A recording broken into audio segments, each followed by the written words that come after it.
नमस्कार दोस्तों, मैं सिद्धार्थ आपका यूट्यूब चैनल इनकलकेट क्लासेस में आपका हार्दिक स्वागत करता हूं। दोस्तों, ये उन सभी स्टूडेंट्स के लिए वीडियो लाभदायक रहेंगी जो कि कंपटीशन एग्ज़ाम्स की तैयारी कर रहे हैं। तो दोस्तों,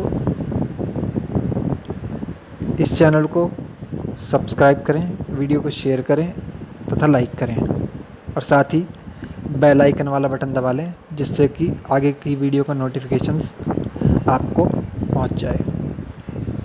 तो दोस्तों, आज हम शुरू करने जा रहे हैं रीज़निंग। जो हमारा अभी एसएससी सीजीएल का एग्ज़ाम हुआ है 2019 में, तो उसमें जितनी भी शिफ्ट हुई हैं उन सभी के रीज़निंग के क्वेश्चन हम एक एक करके सॉल्व करेंगे। तो दोस्तों, आज हम ले रहे हैं 3 मार्च 2019 को शिफ्ट 1 का रीज़निंग का पेपर। चलिए दोस्तों, स्टार्ट करते हैं। डी ऑप्शन में क्या है दोस्तों? पहली और दूसरी संख्या के बीच में डिफरेंस कितना है? 9, और हमें कितना चाहिए? 9। चलो, ये बात तो फिट है।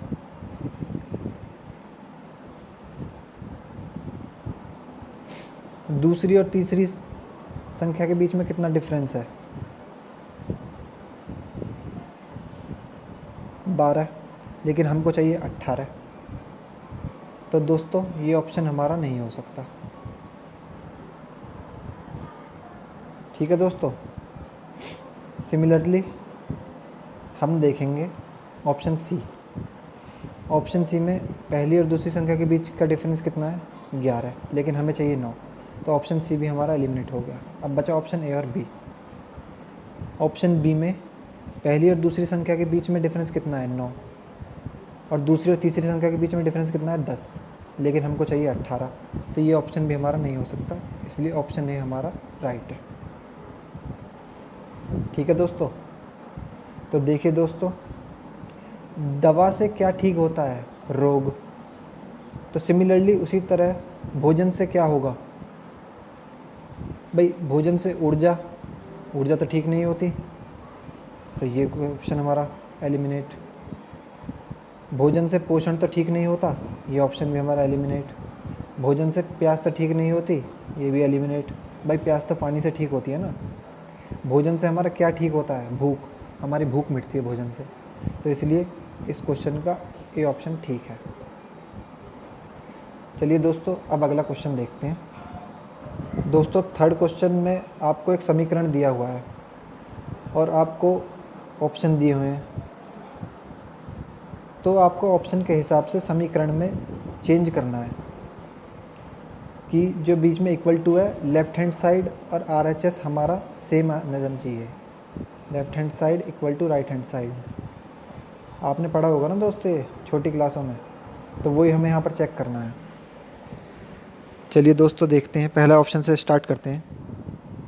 7 और 4, यानी कि जहाँ पर भी 7 है हमें वहाँ पर 4 रखना है, और जहाँ पर भी 4 है उसकी जगह हमें 7 रखना है। तो देखिए दोस्तों, लेफ़्ट हैंड साइड हम 7 की जगह 4 रख कर देखते हैं। तो बोर्ड मास से पहले क्या होता है? डिवाइड। तो 18/2 कितना होता है हमारा? 9, और 7 की जगह हम यहाँ पर 4 रख देंगे। तो 4 पंजे 20। तो इक्वेशन हो गई हमारी 9 + 20 - 9। अब दोस्तों फिर क्या करते हैं? ऐड 20 और 9 29। 29 में से 9 गया 20। तो हमारा LHS कितना आ रहा है दोस्तों? 20। सिमिलरली हम इसी तरीके से हम RHS चेक करके देखेंगे। यहाँ पर हमें 4 की जगह क्या रखना है? 7 रखना है। तो देखिए दोस्तों, 5 9 जा 45। 45/5 कितना होता है? 9, और 3 7 कितना होता है? 21। तो हमारा इक्वेशन हो गई 21 - 10 + 9। तो देखिए दोस्तों, बोर्ड मास से में क्या होता है? फिर सब्ट्रैक्शन से पहले एडिशन होता है ना, तो इसलिए हम 21 और 9 30, और 30 में से 10 गया 20, यानी कि हमारा LHS और RHS सेम आ गया है। ये भी 20, ये भी 20। तो इसलिए हमारा ए ऑप्शन बिल्कुल ठीक है। अब जब ए ऑप्शन हमारा ठीक है तो बाकी हमें चेक करने की ज़रूरत ही नहीं है। ठीक है दोस्तों, चलिए अब नेक्स्ट क्वेश्चन की तरफ बढ़ते हैं। फोर्थ क्वेश्चन में देखते हैं दोस्तों, 4 शब्द दिए गए हैं जिनमें से 3 किसी भी तरह से समान है और एक असंगत है। यानी कि आपको ये 4 ऑप्शन दिए हुए हैं, इनमें से 3 असमान है, 3 समान है और एक अलग है। तो आपको वही चेक करके बताना है कि कौन सा समान है और कौन सा अलग है। तो दोस्तों देखते हैं, पहला ऑप्शन क्या है, फेरी यानी कि बड़ी नाव। दूसरा ऑप्शन पनडुब्बी। तीसरा ऑप्शन जहाज। चौथा ऑप्शन नौका। तो दोस्तों जैसा कि आप यहाँ पर देख पा रहे होंगे कि हमारा बड़ी नाव, जहाज और नौका ये हमारी पानी की सतह पर चलते हैं। ये हमारे पानी की सतह पर चलते हैं, है ना दोस्तों, पता है ना आपको। लेकिन पनडुब्बी जो हमारा ऑप्शन है, पनडुब्बी हमारा चलता है पानी के नीचे। तो 3 हमारे चलते हैं पानी की सतह पर और पनडुब्बी चलती है हमारी पानी के नीचे। तो इसलिए पनडुब्बी इन तीनों से अलग है, इसलिए इस क्वेश्चन का बी ऑप्शन ठीक है। चलिए दोस्तों अगले क्वेश्चन की तरफ चलते हैं। आइए दोस्तों नेक्स्ट क्वेश्चन देखते हैं, हमारा 5th क्वेश्चन। दोस्तों 5th क्वेश्चन हमारा ब्लड रिलेशन से संबंधित है। आप कोई भी कॉम्पिटिटिव एग्ज़ाम उठाकर देख लीजिए, आपको 1 या 2 क्वेश्चन रक्त संबंध से ज़रूर मिलते हैं। तो ये हमारा बहुत ही इम्पोर्टेंट चैप्टर है और बहुत ही आसान है। तो आइए दोस्तों देखते हैं इस क्वेश्चन को। इसमें कह रहा है कि अमित सोनिया का भाई है। ये अमित, ये सोनिया का भाई है, तो यानी ये दोनों भाई बहन हैं। ठीक। ज्योति निकिता की बहन है। ये कोई ज्योति है और ये निकिता है, ये दोनों आपस में बहन हैं। ठीक है। सोनिया सतीश के पिता की बेटी है। सोनिया सतीश के पिता की बेटी है, यानी ये हो गया हमारा सतीश ऐसे। ठीक है भैया। और सोनिया इसके पिता की बेटी है, यानी कि सोनिया और सतीश क्या हुए, भाई बहन हुए। ये हो गया इनका पिता। तो सोनिया और सतीश हमारे हो गए भाई बहन। ठीक है। निकिता कविंदर की बेटी है। अच्छा, ये अभी हमारी निकिता, ये है हो गया हमारा कविंदर। ये दोस्तों ऊपर के से डिनोट कर दिया, ये हमारी निकिता है। ये निकिता कविंदर की बेटी है। ज्योति अमित की माँ है। ये हमारी ज्योति है, ये हमारा अमित है, ये अमित की माँ है दोस्तों। इसे मैं ऐसे डिनोट कर देता हूँ। ठीक है। मुकेश निकिता की इकलौती बहन का पति है। निकिता की इकलौती बहन कौन है, ज्योति, और मुकेश इसका पति है। तो ये हो गया हमारा मुकेश ट्राइंगल में। ये दोस्तों प्लस से डिनोट कर दिया है क्योंकि ये दोनों हस्बैंड वाइफ हैं। और लास्ट में क्या है, पूछ रहा है कि सतीश का कविंदर से क्या संबंध है। भैया सतीश हमारा कौन है, अमित का भाई है और अमित ज्योति का पुत्र है, तो फिर सतीश भी ज्योति का पुत्र हुआ। ठीक है। और ज्योति और निकिता बहन है, निकिता कविंदर की बेटी है। तो दोस्तों सतीश का कविंदर से क्या संबंध हुआ, यानी कि कविंदर सतीश का क्या लगा, नाना, इसलिए सतीश का संबंध पूछ रहा है। तो यहाँ पर ऑप्शन में दिया है ग्रैंडसन ये रहा, तो ऑप्शन डी हमारा ठीक है। ठीक है दोस्तों, ये दोस्तों मैं आपको क्वेश्चन समझा रहा हूँ, इसलिए मुझे थोड़ा टाइम लग रहा है आपको बताने में, वरना ये मुश्किल से 30 से 40 सेकंड का सवाल है। बस जैसे जैसे बोल रहा है आपको वैसे वैसे ट्री बनाते जाना है और सिंपली सॉल्व कर देना है, आंसर आपका आ जाएगा। छठे क्वेश्चन को देखकर बहुत से स्टूडेंट्स बोलेंगे कि ये क्वेश्चन गलत है, लेकिन दोस्तों ये क्वेश्चन हमारा बिल्कुल ठीक है। आइए समझते हैं कि इसमें क्या ट्रिक लगी हुई है। देखिए दोस्तों, हमें 3 एनालॉजी दिए हुए हैं। ये दोस्तों कोई नया क्वेश्चन नहीं है।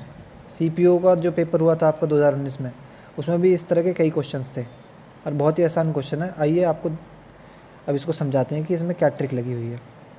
दोस्तों पहला हमारा दिया हुआ है 12:72, यानी कि इसमें क्या किया गया है, जो हमारी पहली संख्या है 12, उसको पहले 2 से डिवाइड किया हुआ है। तो कितना आ जाएगा 6, और फिर 6 की इसमें 12 में मल्टीप्लाई की है, तो आ जाएगा हमारा 72। ठीक है दोस्तों। सिमिलरली इसमें क्या किया हुआ है, 22 को 2 से डिवाइड करेंगे तो 11, और 11 की फिर इसमें मल्टीप्लाई करेंगे तो हमारा आ जाएगा 242। तो ऐसे ही दोस्तों बीच वाले में क्या किया हुआ है, 18 दिया है, 18/2 करेंगे, ये 18/2 तो कितना आ जाएगा हमारा 9, और फिर 9 की 18 में गुणा करेंगे, 18 निम्मा कितने होते हैं 162। तो दोस्तों हमारा ऑप्शन ए ठीक हो जाएगा। है ना दोस्तों, कितना आसान सवाल है।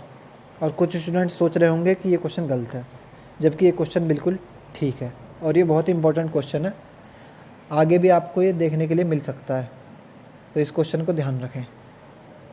7वां क्वेश्चन देखते हैं। इसमें क्या है, आपको इंग्लिश डिक्शनरी के क्रम से आपको इनको ऑप्शन दिए हुए हैं, तो आपको बताना है कि कौन सा ऑप्शन ठीक रहेगा। तो दोस्तों देखिए, इस तरह के क्वेश्चंस को करने की सबसे बेहतरीन ट्रिक क्या है। अब आप 3 ऑप्शन देख लीजिए, ऑप्शन ए, ऑप्शन बी और ऑप्शन डी।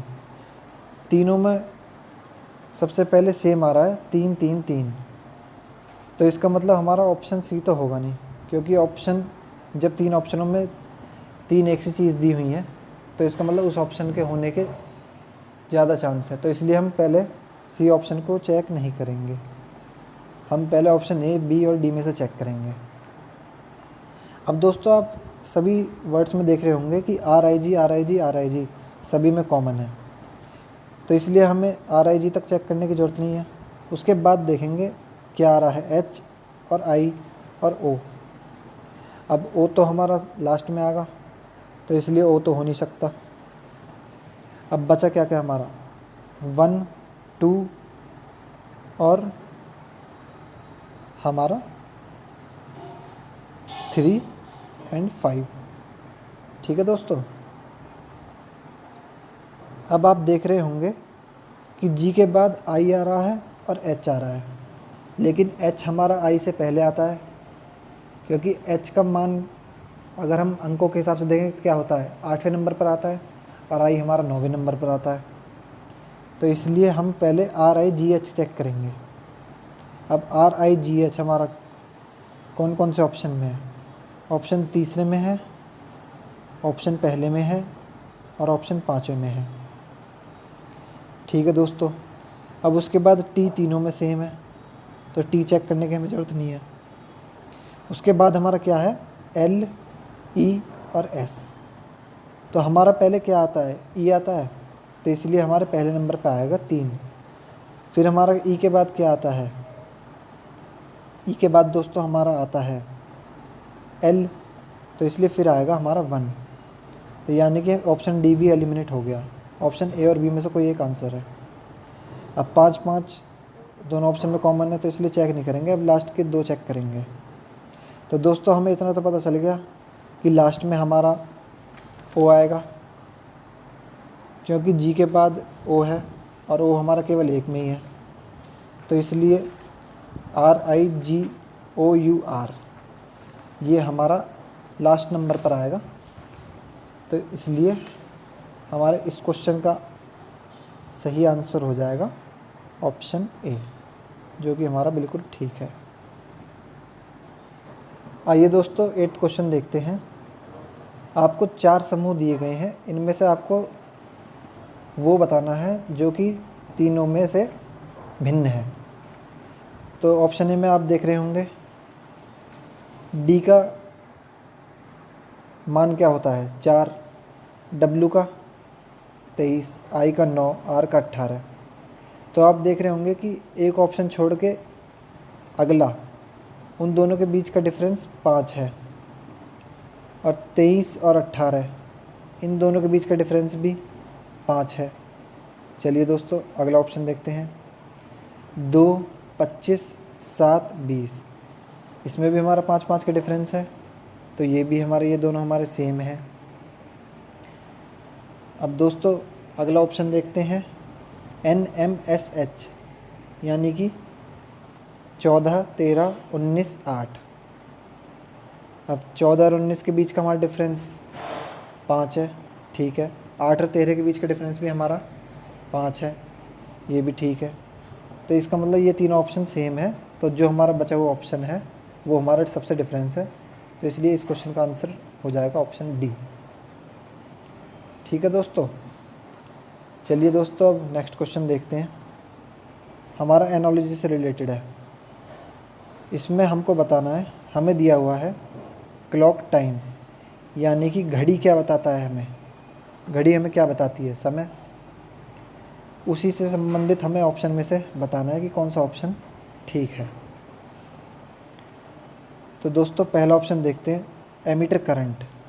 भाई जैसे घड़ी समय बताती है वैसे ही एमीटर करंट बताता है, साइंस में आपने पढ़ा होगा ना, तो इसलिए हमारा ये ऑप्शन ठीक हो सकता है।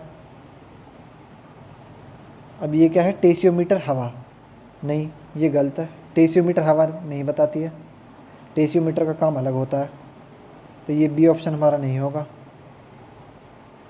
बैलेंस स्केल, तराजू मापक, भाई तराजू हमारा मापक थोड़ी बताता है, तराजू तो हमारा मापक है, तो ये ऑप्शन भी हमारा नहीं होगा। ऑप्शन डी क्या है, एनीमोमीटर तनाव, एनीमोमीटर तनाव नहीं बताता है, ये ऑप्शन भी हमारा गलत है। तो अमीटर हमारा करंट बताता है, इसलिए ऑप्शन ए हमारा ठीक है। तो आपको और ऑप्शन चेक करने की ज़रूरत ही नहीं है, तो मैंने आपको समझाने के लिए बता दिया है। तो ऑप्शन ए पर आप तुरंत टिक लगा देंगे। 10th क्वेश्चन हमारा मिसिंग नंबर से क्वेश्चन है।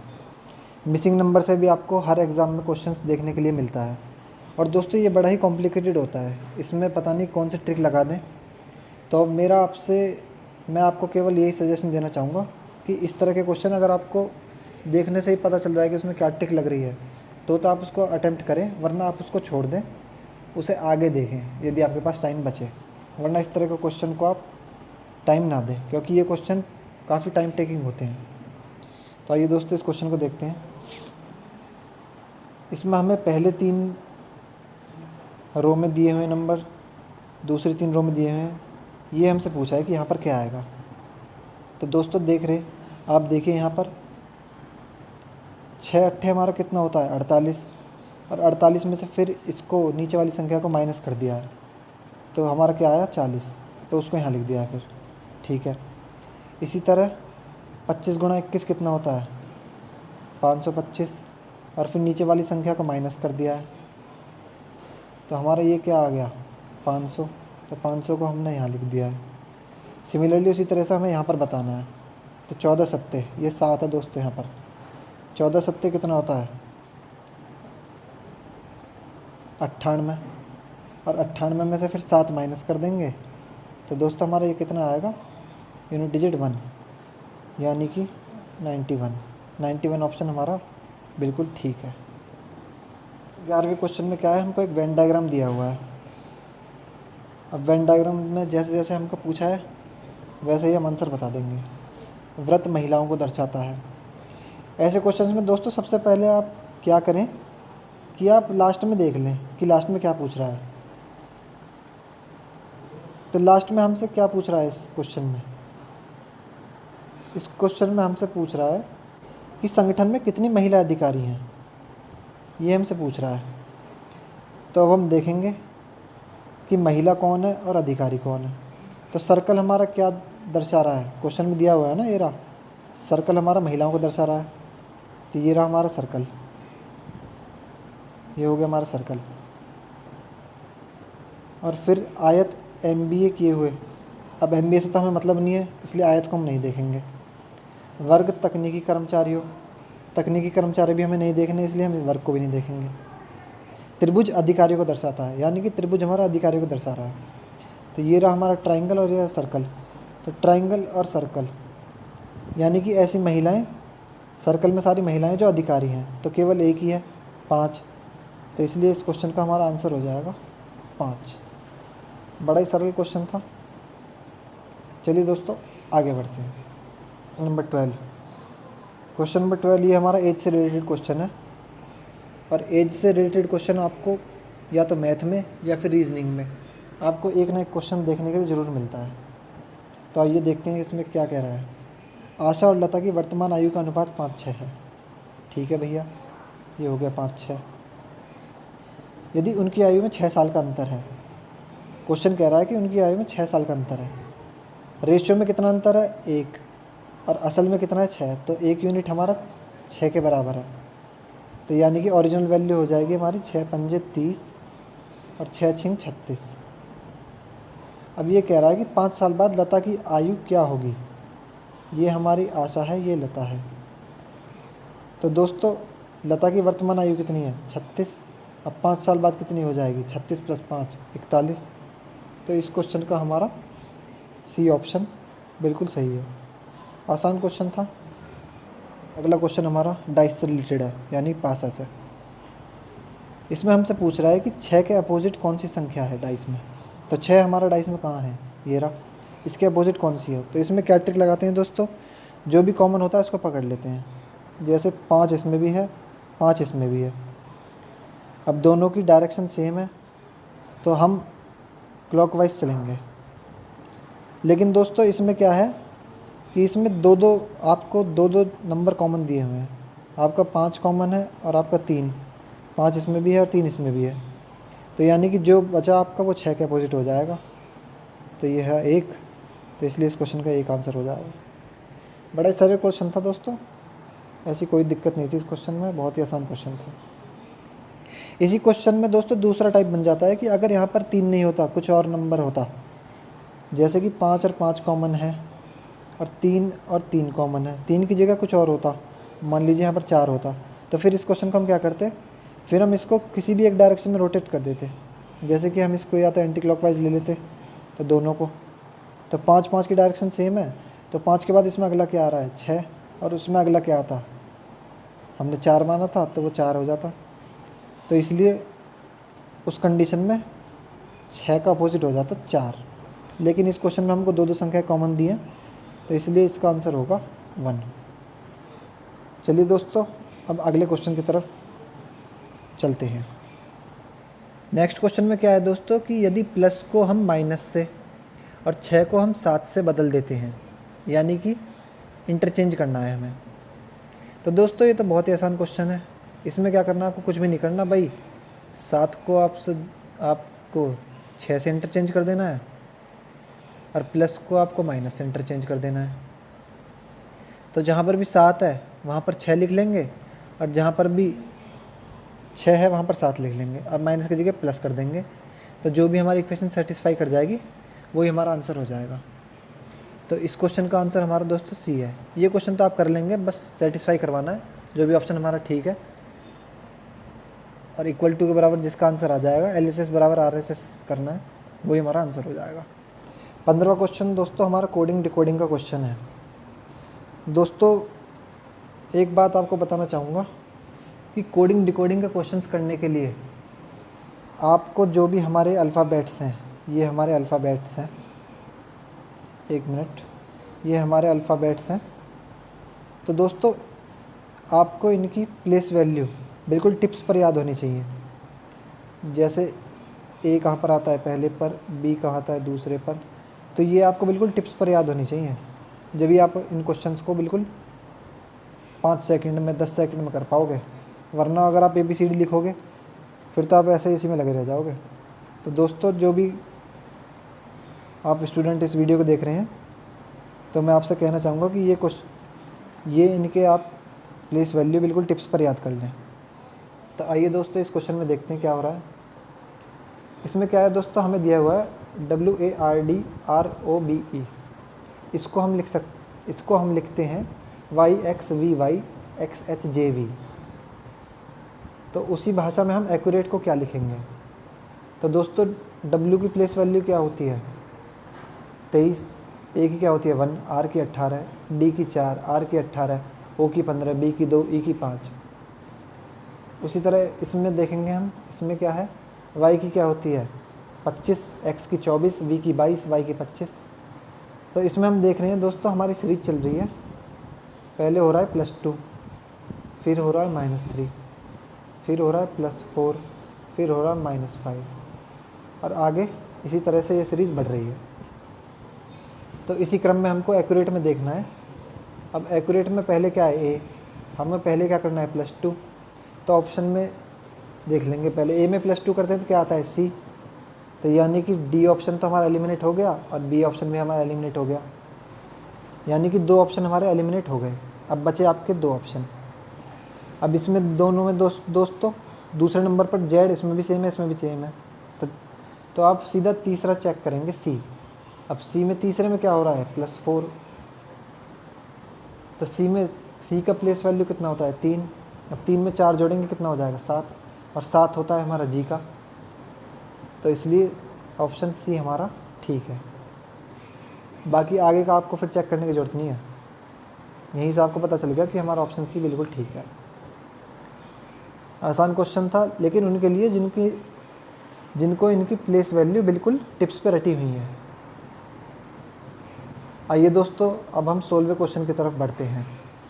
दोस्तों 16वां क्वेश्चन हमारा रिलेटेड है मिरर इमेज से। ये क्वेश्चन बहुत ही आसान होते हैं और इन क्वेश्चंस को तो हर कोई कर लेता है।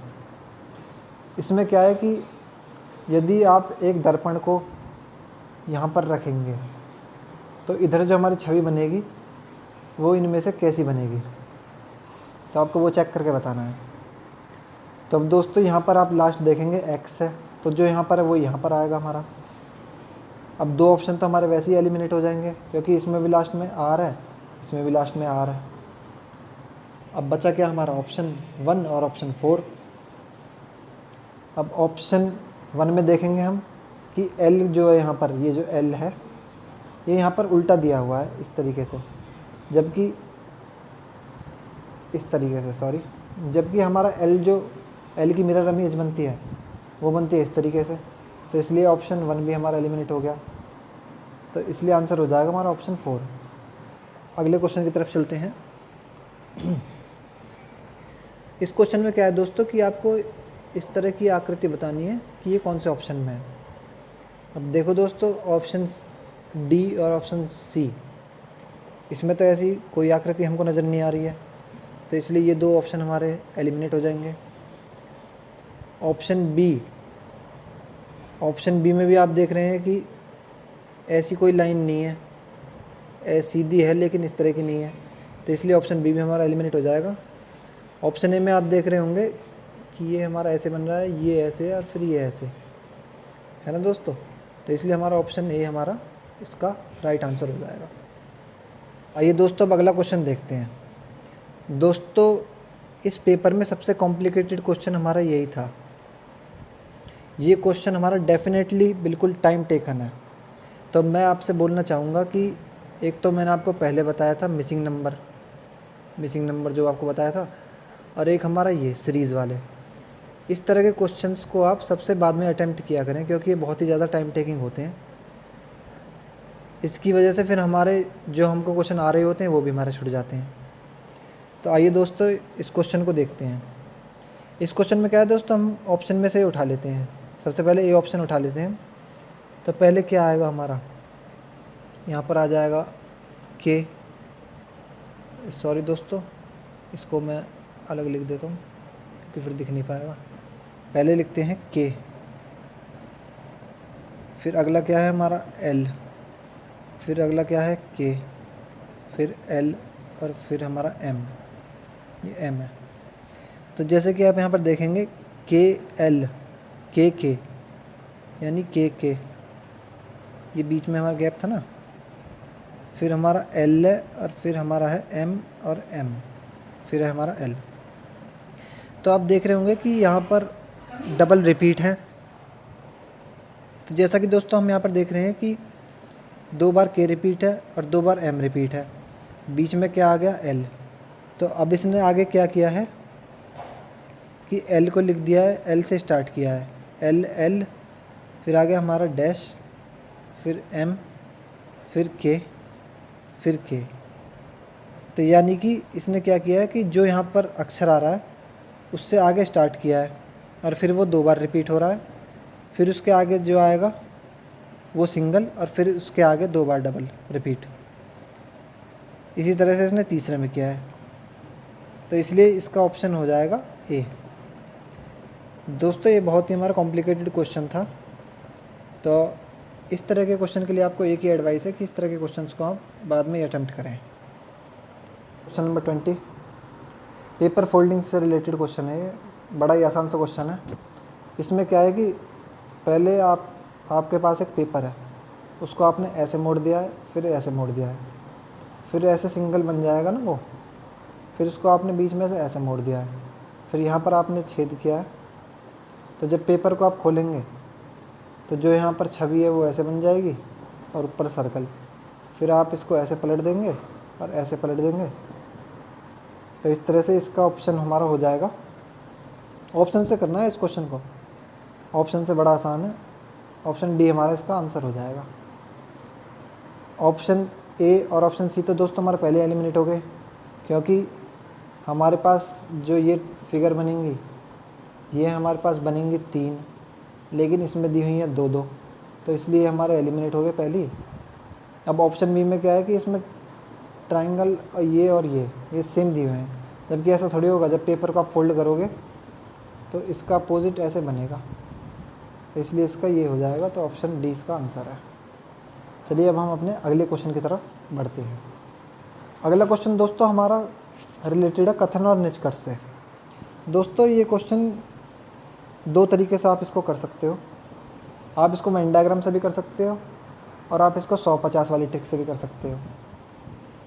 तो दोस्तों मैं तो इसे 100-50 वाली ट्रिक से आपको समझाऊंगा, क्योंकि वेन डायग्राम से आप करोगे तो ये काफ़ी कॉम्प्लिकेटेड बन जाएगा। तो इसमें क्या है, कुछ जानवर हाथी हैं। कुछ का मतलब क्या होता है 50।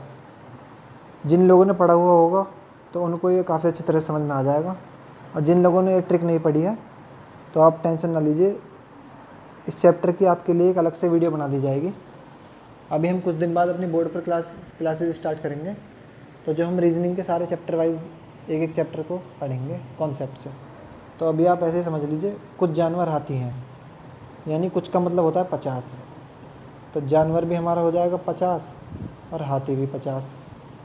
कुछ हाथी बाघ हैं, यानी ये भी 50 ये भी 50, और दोनों स्टेटमेंट हमारे पॉजिटिव हैं। लेकिन निष्कर्ष में आप देखोगे कि सेकंड जो निष्कर्ष है हमारा वो नेगेटिव है। अब पॉजिटिव स्टेटमेंट है तो निष्कर्ष भी पॉजिटिव होना चाहिए, लेकिन ये नेगेटिव है, तो इसलिए 2 तो होगा नहीं। ठीक है दोस्तों। तो दोस्तों अब आप आगे देखेंगे कि आगे क्या है, कि इसमें भी हमारा हाथी कॉमन है और इसमें भी हमारा हाथी कॉमन है। अब हाथी भी 50 है और यहाँ पर भी हाथी 50 है, लेकिन एक 100 होना ज़रूरी है इनमें, तभी हमारा जानवर और बाघ के बीच में रिलेशन बन पाएगा। लेकिन यहाँ पर दोनों क्या हैं 50-50 हैं, इसलिए इन दोनों के बीच में कोई रिलेशन नहीं बनेगा। तो पहला निष्कर्ष क्या है हमारा, कुछ जानवर बाघ हैं, तो ये तो हमारा हो नहीं सकता, तो इसलिए ये हमारा हो जाएगा गलत। अब सेकंड निष्कर्ष क्या है, कोई भी बाघ जानवर नहीं है।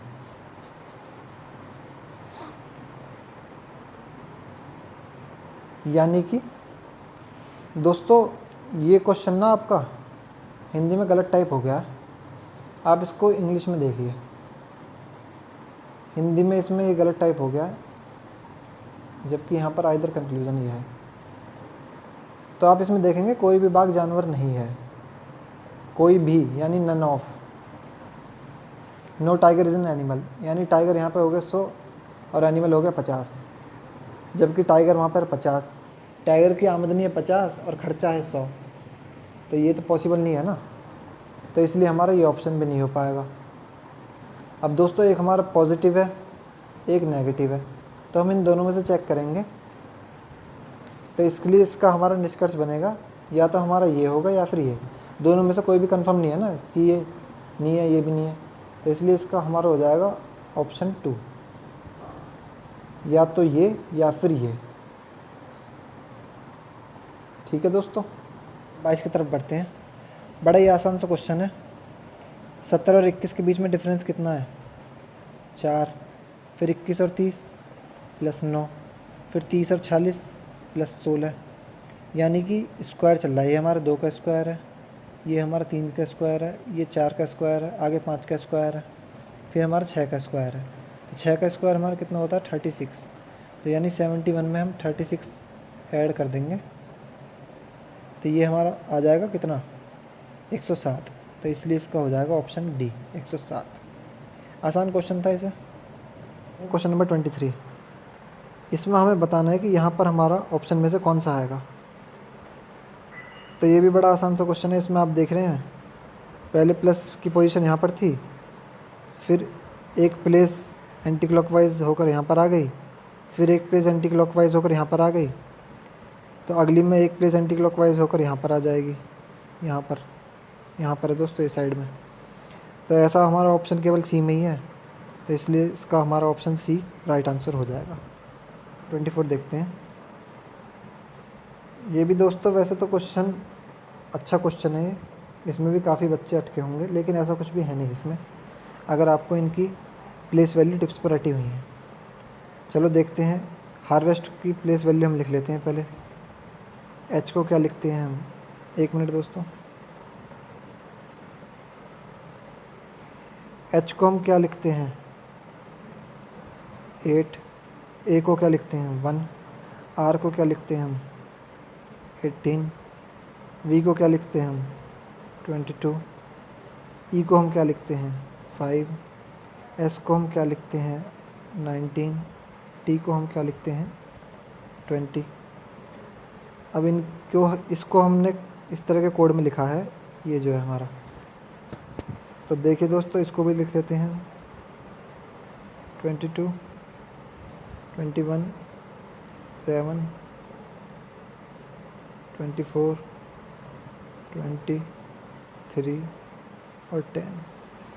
तो दोस्तों आप इसमें देख रहे होंगे इसकी लास्ट संख्या ये और इसकी फर्स्ट संख्या, इसमें +2 ऐड हो रहा है ना, ये ऐसे जिगजैग आ रहा है। सिमिलरली ये 8 और ये है 10 हमारी, तो ये लास्ट इसमें ऐसे ऐड हो रहा है +2। ऐसे फिर आप देखेंगे यहाँ पर 19 और यहाँ पर 21, इसमें +2 हो रहा है, तो ये हमारा ऐसे यहाँ पर आप देखेंगे 18 और यहाँ पर देखेंगे हम 20, तो इसमें +2 हो रहा है। तो आप इसमें देखेंगे कि इसमें क्या हो रहा है, हमारा +2 +2 +2 चल रहा है, लेकिन सीरीज़ क्या चल रही है हमारी, जिगजैग चल रही है। इस तरह की कोडिंग को हम कहते हैं जिगजैग। जिगजैग में कोडिंग चल रही है, +2 ऐड हो रहा है। तो इसलिए आपको बताना है फार्मर का क्या कोड होगा। तो आप इसको फार्मर का कोड को आप करेंगे तो इसका हमारा ऑप्शन आ जाएगा ऑप्शन डी, ऑप्शन नंबर 25। ये तो बड़ा ही आसान क्वेश्चन है। इसमें क्या है, CHMR, सी हमारा क्या होता है 3, H 8, M 13, R 18, यानी कि +5 जुड़ रहा है हमारा पहले वाले में। अब यानी 18 है, 18 में 5 जोड़ेंगे तो कितना आएगा 23। अब ऑप्शन में हमारे में 2 में V भी है, तो इसलिए ये 2 ऑप्शन तो हमारे एलिमिनेट हो जाएंगे। अब बचे हमारे 2 ऑप्शन। अब W के बाद LL दोनों में सेम है, तो इसलिए हमको सेकंड टर्म चेक करने की ज़रूरत नहीं है, हम सीधा थर्ड टर्म देखेंगे। +7 करेंगे W में तो कितना आएगा, 23 और 3 26 हो जाते हैं। फिर उसके बाद शुरू से 1 से चालू हो जाएंगे, तो ये हो जाएगा हमारा 4 पे क्या आता है D, तो इसका हमारा ऑप्शन हो जाएगा WLD। तो दोस्तों ये था हमारा SSC CGL 2019 में रीजनिंग का पहला सेट, पहली शिफ्ट का। इसी तरह से दोस्तों हम इस सीरीज़ को आगे चालू रखेंगे। उम्मीद है आपको वीडियो पसंद आई होगी। अगर आपको वीडियो पसंद आई है तो आप इसको लाइक करें, दोस्तों के साथ शेयर करें और चैनल को सब्सक्राइब करना ना भूलें। ठीक है दोस्तों, धन्यवाद।